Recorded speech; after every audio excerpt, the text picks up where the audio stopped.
When you hear folks on the inside and the outside look at a series like this, what would you tell them about what kind of intensity goes into preparing for a series, but also trying to execute based on what you're seeing so far in the series? It's like a boxing match. You look at your opponent, you try to study his weaknesses, and then you attack. And the beauty about basketball, it's a 7-game series, so it's not just one night. So it's constant adjustments. There's so many details that the average fan doesn't know that goes into this. And preparation is really a full day thing. Coming in the game and the game out. It's a lot of behind the scenes work. Welcome to Inside the Mavs, presented by Aura. My name is Kevin Gray, Mavericks pre- and post-game host on the Dallas Mavericks Radio Network. Appreciate you joining me here for the latest episode of Inside the Mavs. Make sure you download and subscribe to the podcast wherever you get your podcast for free. Give it a 5-star rating and write a review for it while you're there. And if you're watching this on my YouTube channel, at Kevin Gray Sports, like and comment on the video. And you could also now subscribe to Inside the Mavs on YouTube. Yes, search Inside the Mavs on YouTube. Make sure you subscribe there for our show content, podcasts, and videos as well, with bonus content on our Inside the Mavs YouTube channel. And you can follow me on Twitter at Kevin Gray Sports. Game 5 on Wednesday night between the Dallas Mavericks and the Los Angeles Clippers, a pivotal game number 5 as each of these teams look to seize momentum in this best-of-7 series that now is a best-of-3 with the series tied at 2 games apiece. Los Angeles, in terms of the Clippers, won game 1, then lost games 2 and 3 before coming back in game number 4 after the Mavericks engaged in a 31-point comeback, had a lead with just over 2 minutes left, but Paul George and James Harden, with his floater game, was able to take over in the final 2 minutes of game 4 to be able to steal the 4th game of this series to get it back to Los Angeles, tied at 2 games apiece. With the winner of this game will be having an opportunity to close the series out on Friday night back in Dallas at the American Airlines Center. And so much has been made of this series, of the physicality between these two teams.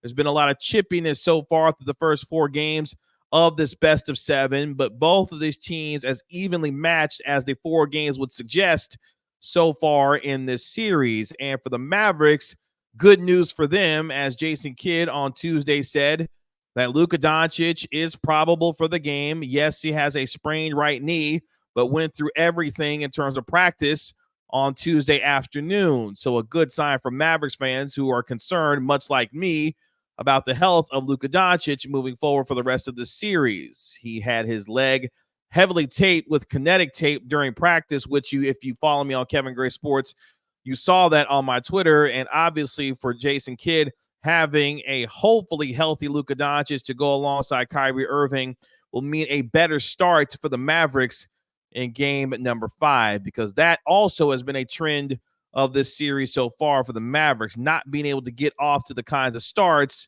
that will allow them to remain in games early on. The biggest example of that, of course, was game number 4, where the Mavericks found themselves down by 31 points with 5 minutes and 43 seconds left in the first half and had to engage in a furious comeback, which they were able to do to be able to get themselves back into that ball game and then eventually with the league. That cannot happen on Wednesday night. If the Mavericks want to win game 5, they've got to get off to a much better start to not have them dig themselves out of a hole potentially to try and come back, because the way that the Clippers shot the 3 ball in game 4, where they went 18 of 29 from downtown, a whopping 62%, that is not going to fly. And Jason Kidd saying, of course, that the Mavericks have to be better guarding the 3-pointer, because James Harden and Paul George were able to find their rhythm, especially in the second half, and then pick it back up, I should say, in the first half, and then pick it back up in the second half, especially in the fourth quarter. And Paul George and James Harden each had 33 points in that game 4 win. And yes, Luka Doncic and Kyrie Irving combined for 69 points. Kyrie Irving scoring all 40 of his points after the first quarter. Luka Doncic with the 29-point, 10 assists, 10 rebound, triple-double. But at the same time, his effectiveness, especially with his efficiency, has not been there. And that is one of the things that has gone not as much talked about as it is needed to be through the course of the first 4 games, is the fact that Luka Doncic has not been able to get to his spots, especially near the rim, to create the kind of efficiency that we're accustomed to seeing throughout the course of the season. And the Clippers have done a good job of making it difficult for Luka Doncic to have to take those mid-range jumpers and long, obviously, two-pointers and beyond the three-point line, where Luka just simply hasn't had it from a scoring standpoint. And part of that is not just the defense, obviously, of what the Clippers are doing with the length and the athleticism that they have, but clearly the injury for Luka Doncic is hampering him in terms of that right knee. Again, another reason why you're hoping that on Wednesday night the Mavericks can get off to a better start, because if they are, that means Luka Doncic and Kyrie Irving are the aggressors on the offensive end, which has to be a hallmark of not just Game 5, but going forward for the rest of the series. Not allowing the game, and I'm not saying for Kyrie Irving and Luka Doncic to force the issue, but what they've got to do is get into the game flow much quicker, because the Clippers have found themselves doing that much more consistently through the first 4 games. And again, the biggest example of that in Game 4. And if the Mavericks are able to come out much quicker with a better start offensively, they will have themselves within this ball game, especially if they're playing the kind of defense that we saw, especially in Game 2, where they were able to steal that game to even up the series at 1, where they only gave up 93 points to the Los Angeles Clippers. So that is one of the big things for me as we look forward to Game 5, getting off to a better start and being able to see Luka Doncic and Kyrie Irving be the aggressors in the offense to start off the game, to hopefully give us indication that as the rest of the game goes on, these two will find that game flow much quicker to be able to put points on the board and not find themselves trying to climb out of a big hole the way they did in Game 4. Much more on Game 5 and what we want to see from the Mavericks to have an opportunity to steal Game 5, to get back to the American Airlines Center with an opportunity to potentially close the Clippers out. But before we get there, let's hear from today's sponsor of our video and our podcast, and let's hear from Aura. Today's video is brought to you by Aura. Do a Google search on your name and email address to see how much information comes up about you. I was devastated by the amount of information that I could be seeing searching my name and profile, and I knew then I needed to be protected for not just myself, but also for my family. Data brokers sell your information to scammers, spammers, and anyone else who may want to target you. Your full name, email, home address, health records, your relatives, it's all out there. That's why I've been using Aura, the sponsor of today's video. Aura shows me which data brokers are selling my information and automatically submits opt-out requests for me. Cleaning up my information not only helps reduce the amount of spam I get, but it protects me from hackers who could use this information to help them access my social media accounts, bank accounts, and other sensitive information. Aura also does so much more to protect me and my family from online threats that I can't see. It's really easy to set up, so I don't have to download several different apps to get things like antivirus, VPN, password management, parental controls, identity theft insurance, and more. I get everything at one affordable price. You may already have one of these tools already, but not having Aura is like locking the front door and leaving the back door wide open. Aura is always on, doing the hard work to protect me and my family so I can focus on other tasks with peace of mind. I value my privacy and I value yours. You can go to aura.com/Kevin Gray to start your 2-week free trial. Please see the link in the description. Back here on Inside the Mavs, thank you so much for hanging out with us through that quick break, and thank you to today's sponsor of our video and our podcast, in Aura, as we get you ready for Game 5 between the Mavericks and the Clippers on Wednesday night with tip-off at 9 p.m. I'll have our pregame show on the Dallas Mavericks Radio Network beginning at 8:30, so be sure to tune in there. Also, for the Mavericks, an opportunity to be able to walk into Los Angeles, where they've already won a game in this series, and steal that momentum back once again as they get ready to come back home on Friday for a potential closeout game if they win on Wednesday. Luka Doncic so far in this series averaging 29 points per game, shooting just 38.6% from the field and 26.5% from the three-point line. Kyrie Irving, meanwhile, scoring nearly 29 points per game, shooting over 51% from the field and nearly 49% from downtown so far in this series. Those two will have to get off to a better offensive start for the Mavericks to win in Game 5. That's one of my keys to victory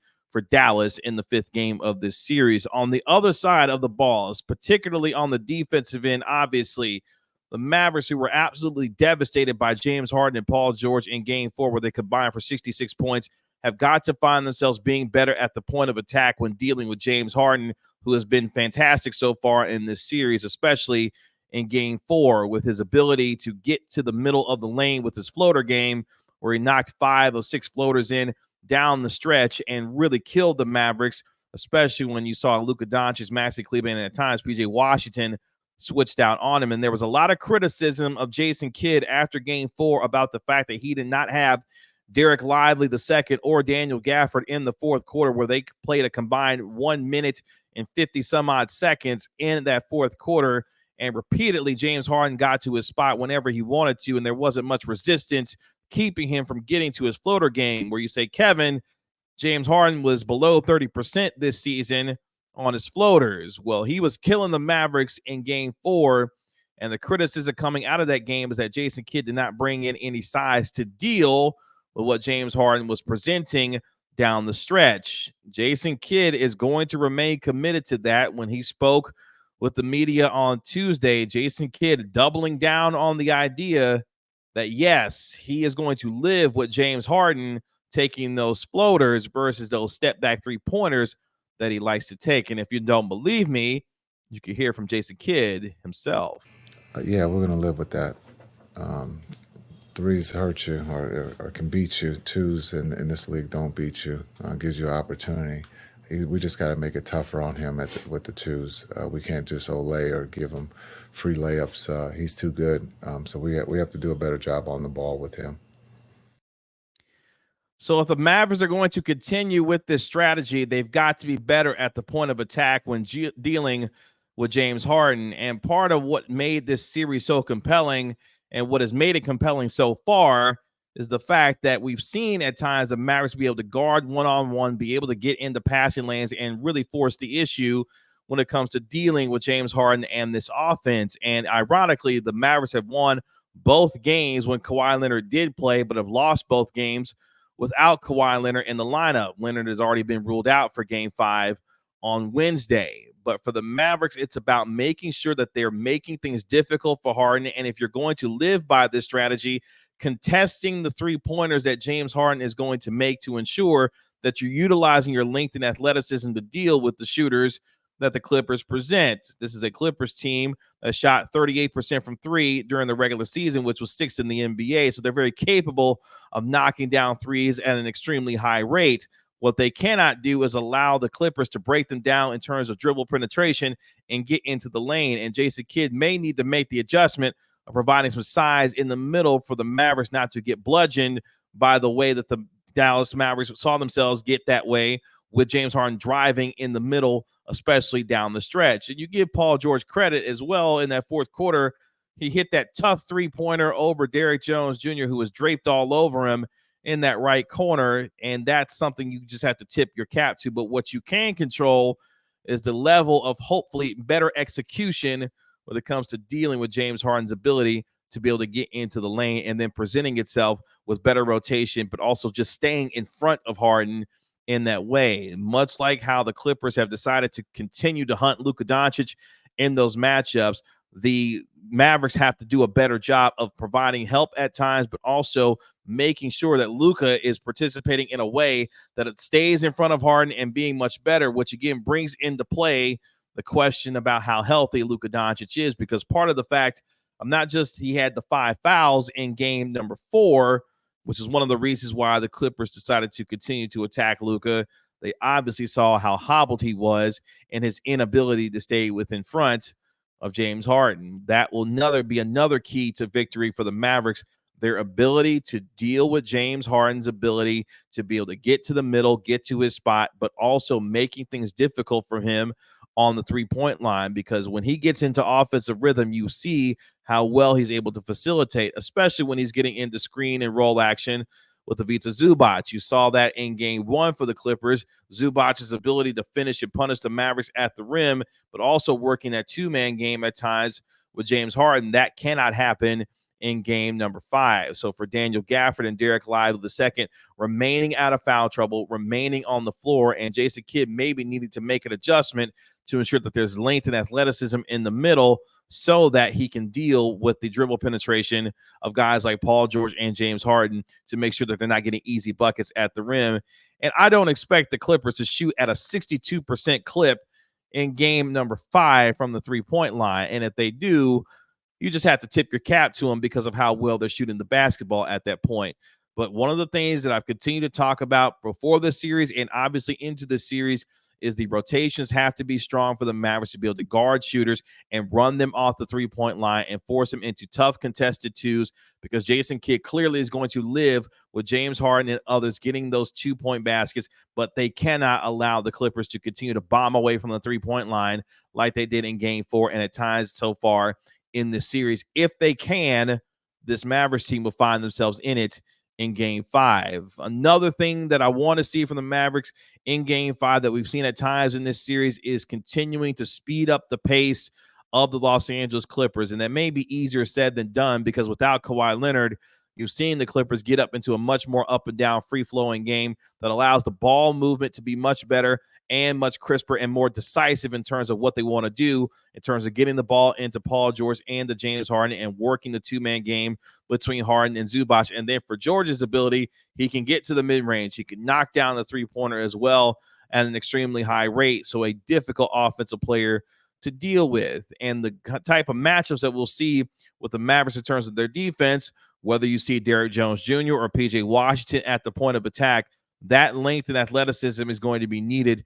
I would like to see that a little bit on James Harden to give that a different look, because that's one thing that Sean Sweeting and Jason Kidd will do defensively, is provide different looks to maybe create some confusion for the Clippers on the offensive end, to be able to not allow them get into the offensive rhythm that we've seen in Games 1 and in Game 4, and be much more disruptive on the defensive end. So again, when you're looking at what the Mavericks need to do from a defensive standpoint, be much more disruptive, create confusion with different looks, utilize your length, athleticism, and your ability to communicate and rotate to be able to run these shooters off the three-point line, and then be able to deal with them physically with them coming into the lane. And if they're going to allow, if the referees are going to allow these two teams to play, utilizing the physicality that has become a hallmark for this Mavericks team throughout the course of the second half of the season. And if that is the case, the Mavericks, again, will give themselves a really good opportunity to be able to win. But you cannot allow the straight line drives that James Harden had, especially in Game 4. And much like we talked about coming into this series, another key for the Mavericks will be the others and what they will need to do to be able to keep the Clippers defense honest.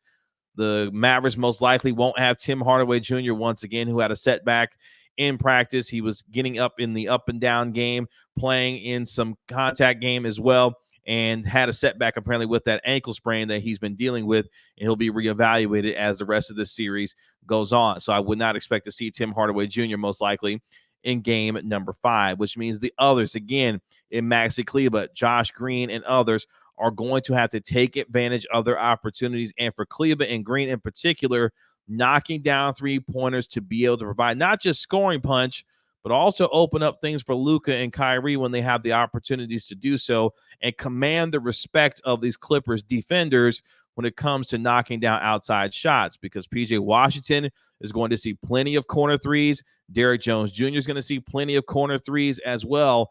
Taking advantage of those opportunities when they present themselves is going to be paramount, again, for not just keeping them in the game, but also their ability to make the Clippers have to make decisions on what they're going to do with these shooters. Much like how the Mavericks will live with guys like Terrence Mann and or Russell Westbrook taking three-pointers, and if they're knocking them down, you simply tip your cap to them at some point, particularly in PJ Washington's case, where we know he's capable of having big offensive games, especially from the three-point line.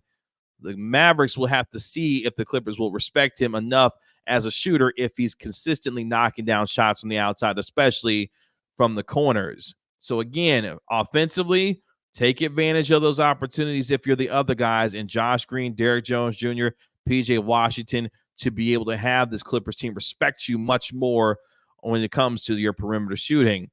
And much like how you heard my interview with Tyson Chandler, if you're watching this on my YouTube channel, or if you're watching it, of course, on Inside the Mavs, it's about who wants it more. As we get deeper and deeper into this series, these teams know each other extremely well. We are 4 games in, about to be 5 games in by the time we get to the end of Wednesday night. They know each other in terms of their tendencies, what they want to do. James Harden even calling out what the Mavericks are wanting to do with him in terms of forcing him to go right. These two teams know each other well at this point.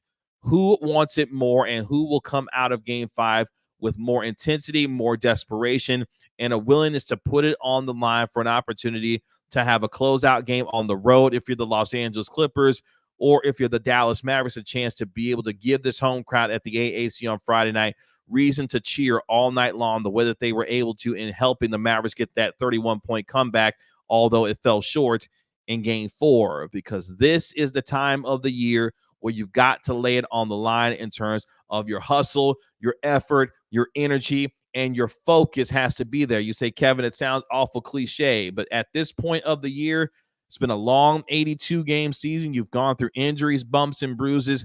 At this point, it's not just about the talent and the execution, but the drive and the will and the want to win a game like this, because I do believe the winner of game 5 is going to win this series one way or the other. At the beginning of this series, I picked the Mavericks to win in 7 games, and I'm still sticking to that based on what we've seen so far in a nip and tuck close battle so far through the first 4 games. But if they want to have a chance to be able to end this thing in their building, the Mavericks, my final key of this game for game 5 is that they have to be the team that plays with the sense of desperation, because if you're the Clippers, knowing how wounded you are without Kawhi Leonard right now, yes, at times you've played well without Leonard in the lineup and you've won the 2 games that he hasn't played so far in this series. But what you don't want to do is be down 3-2, having to go back to Dallas to try and win an elimination game just to get it back to your own building, knowing that Luka Doncic and Kyrie Irving are going to be waiting for you in Dallas. And if you're the Mavericks, you have a chance to steal one on the road and give yourself an opportunity to move on in game 6 with a win in front of your home crowd in your building. And that is huge for this team, who, of course, doesn't have home court advantage in this series. So for me, that is the final key of game number 5.